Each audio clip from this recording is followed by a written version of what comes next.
This car, what makes it really, really rare is that it is the dual side mount.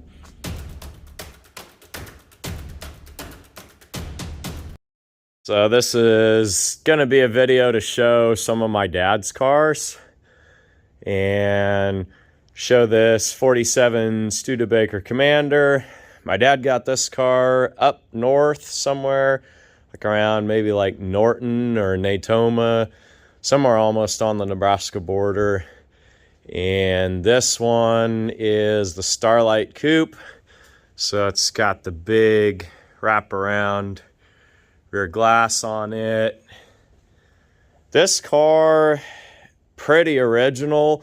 The guy took it apart to start restoring it, but fortunately he didn't take it down like all the way, like taking the glass out, taking the paint off.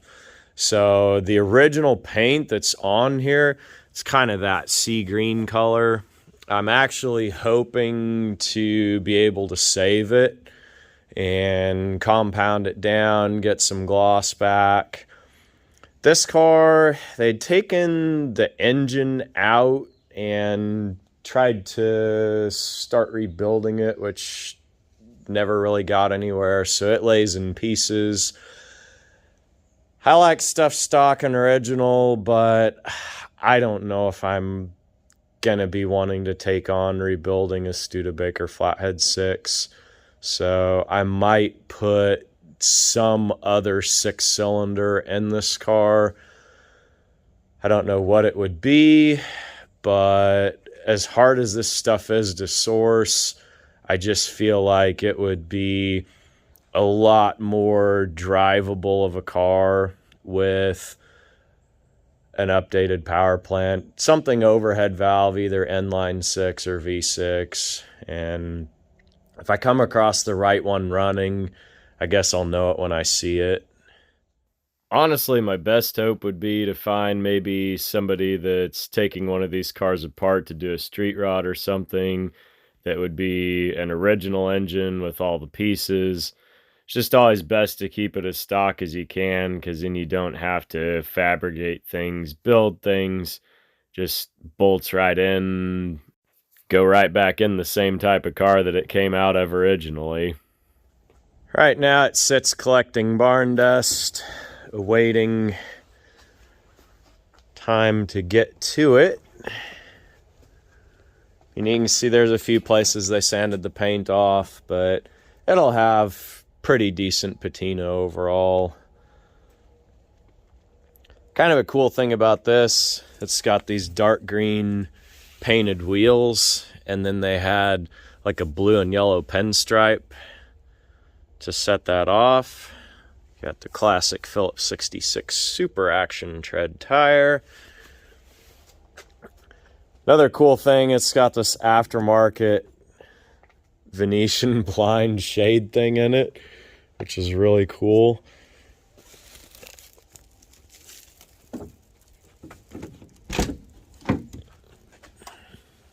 And you can take a look inside.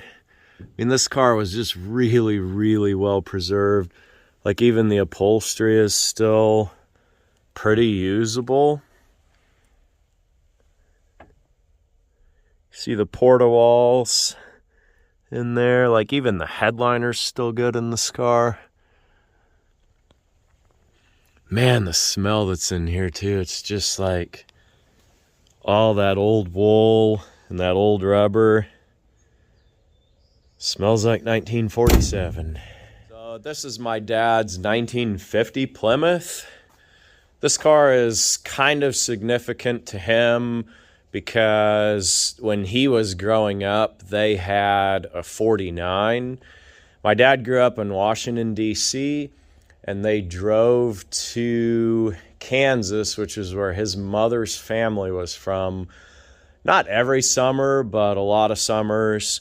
And so back in the days when people really weren't thinking about seat belts and safety and all that, they take the back seat out of the car and they just put blankets in there.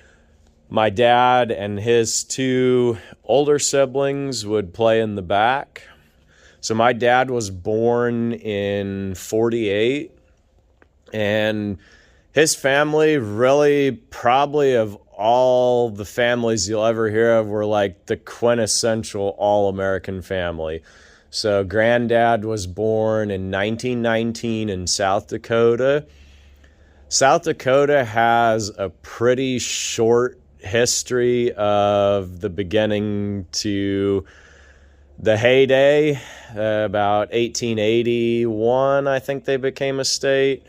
And then 1920s, like the glory days of South Dakota were pretty well at the peak.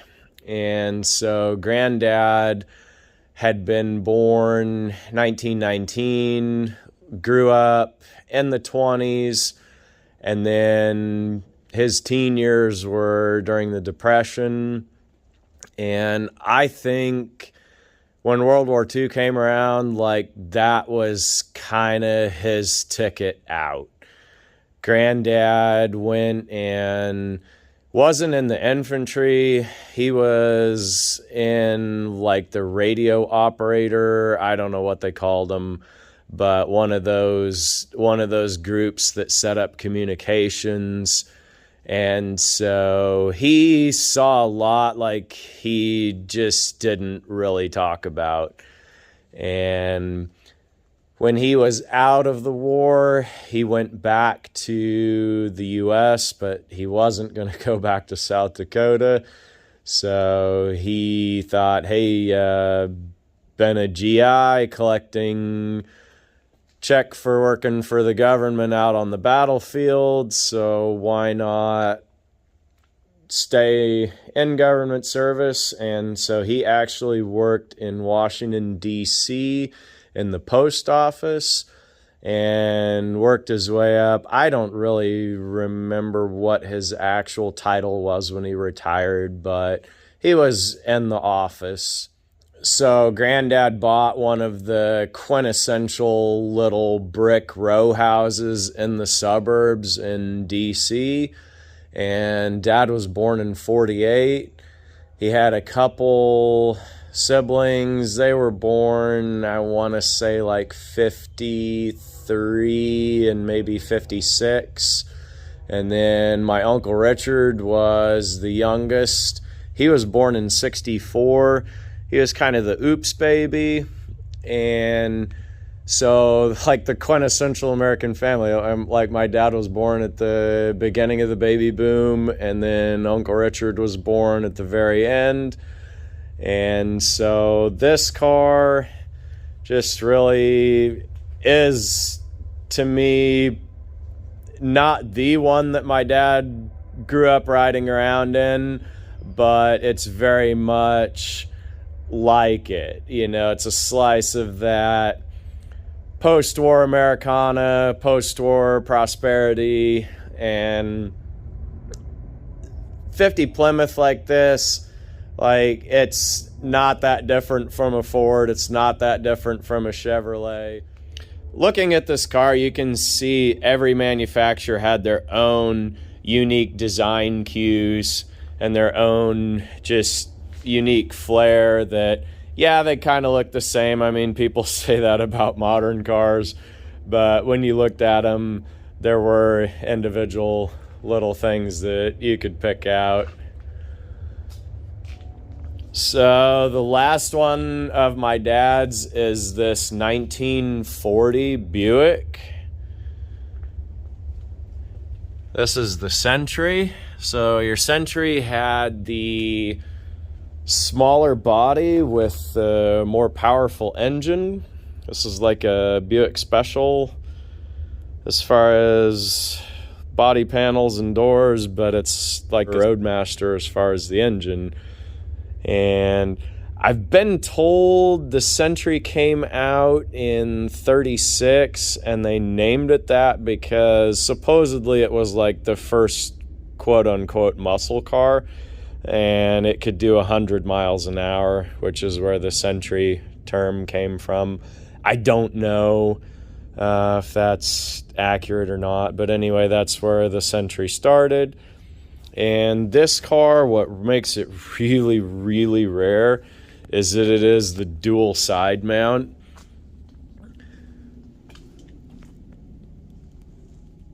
'40 was the very, very end of dual side mounts. And I want to say, of course, it's hard to pick out production numbers. Some manufacturers kept better records than others, and there's a lot of speculation about production numbers and stuff, and people like really abuse the R word, especially around old cars, but this one legitimately is a rare car. I would have to guess there's probably less than 100 dual side mount 40 Buicks ever made, and probably I'd be surprised if there's 5 or 10 left. Pre-war car like this, there just isn't a lot of survival.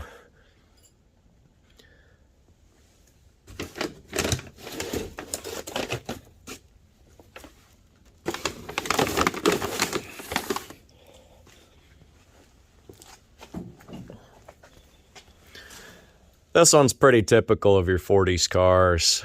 You got your pretty shredded upholstery. These are all natural fibers like wood, and these are all natural fibers like wool, cotton, and that stuff. Like, even if it's not used, even if it's stored inside out of the sun, out of the critters, it just, as it ages, it loses, I guess, just essential, I don't know if it's moisture, but it just kind of crumbles and decays down. This is the banjo steering wheel. You can see, of course, all the plastic is off the rim, but that's all original stuff in there. The waterfall speaker grill. This is my dad's 1959 Edsel Ranger. This is a 4-door post. They did make a 4-door hardtop in '59. '59 was a really shortened model line. Of course, '58, the brand was introduced. They had all these big hopes and dreams and goals and ideas, and it just kind of fell pretty flat. So '59, they trimmed the line down. '58, you could actually get an Edsel built on a Mercury chassis or a Ford chassis. Then '59, they went to just the Ford chassis only. So this one has the 4.5-inch bolt circle, and then all of the Ford engines, which would have been Y-block, FE, or 6-cylinder, which is what this particular car has. It's a 6 and an automatic, so it's not probably terribly quick car. These old 2-speeds, yeah, he had 2 speeds. 3-speed manual, they were geared a little more peppy. But old car like this, you know, you're not probably going to be making any high-speed runs with it. Just an old cruiser. This car had been restored, repainted, reupholstered, and done pretty much to original. About the only thing I think they really deviated was it does have a set of 58 flipper hubcaps. They've been painted to match the bronze there in the centers. This car, we bought it in, I believe, 2012. So unfortunately, it's been sitting here 10 years, which wasn't the plan. We've had a lot of major family health issues, and the direct effect for this car kind of being entombed. When I had this building built, the contract was for the building, and that was agreed on, and everything was fine there. The one thing that was not included was the garage doors, which we didn't have that much of a concern about, because good old family friend of ours that we'd known forever was skilled at putting the doors up, and unfortunately we got about to where you see him there, and he was diagnosed with a rare form of bladder cancer. He was like the second or third known case, and the doctor didn't have any baseline to treat it. No specialist knew what to do, and he was gone within 5-6 months. And so, we kind of let him have that time with his family, didn't push to finish the doors. And so now you see kind of the stalled progress of this building. I feel bad about letting a fully restored car sit and gather dust for 10 years. And that's unfortunately the side effect that happens when you're trying to do a hobby that is also in line with your business. Your time pretty much goes to your customers. But part of the reason for me shooting this video is my dad now is 74, and I can see him starting to wear out and get tired. And I really want to be able to have some old vehicle going for him. He's been asking about it in the last couple years, and that's something that my dad and I got together over this hobby, and I'd just like to be able to give him some form of participation in it while he's still around, and before he's gone, and then all I have of memory of him is just the car. So I'd like to be able to have some memory with my dad driving around in some of these old rigs. So for goals next year, I'll kind of roll that into this video. We've had really fun Vlogmas so far, but I'm looking at the schedule and down to like probably less than 10 left, and I don't even think I'll be able to finish the whole schedule of what I had planned, which is fine. This is a bit of a Pandora's box of content when there's this much stuff around in this area. Mix in the regular schedule of farm auctions, which this is kind of an odd year because we've still had them scheduled all the way through December. Usually that doesn't happen.